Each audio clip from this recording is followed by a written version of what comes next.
This is Elders Climate Action, Florida chapter with a message for the world.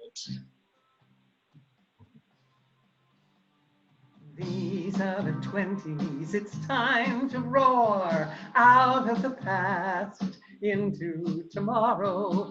These are the 20s, it's pedal to the floor, gotta move fast, got no time to borrow. Seas are rising, bees are dying as our forests burn. Fields are flooding, people dying as pandemics turn. Plastics clogging up our oceans. Will we never learn? If we don't change now, we'll reach the point of no return. The point of no return. The point of no return. These are the 20s. It's time to roar out of the past into tomorrow. These are the 20s. It's pedal to the floor. Gotta move fast. Got no time to borrow. These are the 20s. The 20s. Not a minute to spare. Gotta draw down the CO2 polluting the air. These are the 20s. Crucial 20s. Need I say any more? Gotta wake up. Gotta shake up. Seize the 20s. And roar, and roar, and roar. Yes, let's roar. Yes, yes, please. And so each of us has something that we want to roar about. And first we want to hear from Maxine Lobel in West Palm Beach area. Thank you, and it's very exciting and wonderful to be here, and my great appreciation to Joan for a very motivating, glorious, and wonderful song. Thank you so much. My roar is about the upcoming election, and it has such a strong connection to all of our concerns, fears, worries about the environment.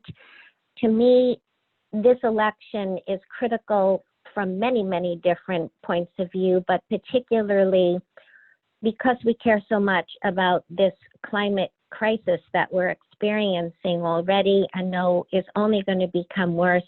We really need to have people, elected officials, who we know share our viewpoint.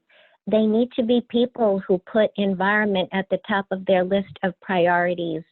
And even though we are a nonpartisan organization, and I try to keep my nonpartisan hat on all the time, it's obvious that if you just look at policy, you don't have to talk about candidates. We know that so many of the important environmental laws and regulations have been rolled back, that the EPA has changed dramatically. And so to me, if we care about the environment, we need to really care about this election and look carefully at what the positions are of the people that we are going to put into office who really affect our life, the decisions that affect our life. So I am roaring and telling everyone, get out and vote for the people who you believe share your values about the environment. Beautiful. Thank you, Maxine. And thank you for all the wonderful work you're doing. I know you've been working so hard on this. We appreciate it. So, Joan, what do you want to roar about? I want to roar about the future. Not tomorrow, but the future that my great-grandsons will be living in. I have two great-grandsons. One is 3 years old, Walter, and one is about 6 months old, River Walter. They live in Wenatchee, Washington. Fortunately, the fires are not burning near their home at the moment, though a couple of years ago they were. I remember visiting them and watching the blackened hills across the river from the house where they live. I'm very much aware that in my life, a lot of the pollution of CO2 in the air, I helped put there. I'm very much aware of that the worst of our use of fossil fuels and the unfortunate result of that has occurred while I've been living a very comfortable, affluent lifestyle, completely unaware of the problems that I was creating for my great-grandsons, for my children and my grandchildren as well, unfortunately. And I'm very focused on what kind of future I'm going to be leaving for them, because I feel responsible. I feel that we have created a problem that it is our responsibility to fix. And I'm very dedicated to the idea that it can be fixed and that that future can be as glorious and beautiful as the life that I've enjoyed. So it's very personal for me and very urgent, because time is running out. Time is running out for me personally, but time is running out for our planet, for the health and well-being of all of creation. And so this is a very pressing problem in my mind. There's nothing more important to me. I agree with Maxine about this coming election. And I have been also trying to reach out to people to make sure that they are voting for people who care about our environment, who care about our children and their future, and what kind of world we are creating for them. Thank you, Joan.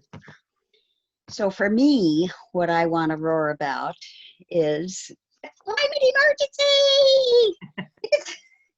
It's happening fast. And Maxine, you can't see it, but we've got a Chicken Little who is just scurrying around saying, the sky is falling. Something's happening to our atmosphere that is got to be fixed pretty darn quick. And so I have been creating a character similar to the little red hen, who is saying, we can do this, we can do this. And in fact, she's going to be in the year 2050, going into the future for you, Joan. We're going to be celebrating the Earth's temperature coming back down, because we know how to do this. It's just a matter of will and action. And so we're going to be working with my friend Pata and some other characters in a story that I've been creating for 10 years now. And it's finally getting ready to be told as a children's story and a musical play that we intend to produce. It'll be very short, but it's going to be impactful. And Joan's song will be featured in it as the voice of the elders saying, we need to get this movement into motion. And so the way that we're doing this is with we call it the Climate Collaboratory, and it's a pilot project with a group I've been working with for a couple of years called We the World. And we have the University of Florida Cooperative Extension Service helping with their Sustainable Floridians program. We're working with Wilmed Institute on an interfaith climate conversation to action program. And so we will be inviting all of the elders in Florida to participate in a program starting on October 14th that will help over an 8-month period to create a team of volunteers in the community working together as a state organization in our own local communities. And so stay tuned. I'll be sending out more information about that. And so, Joan, you want to just give us the final closing roar? Roar! Let's do it.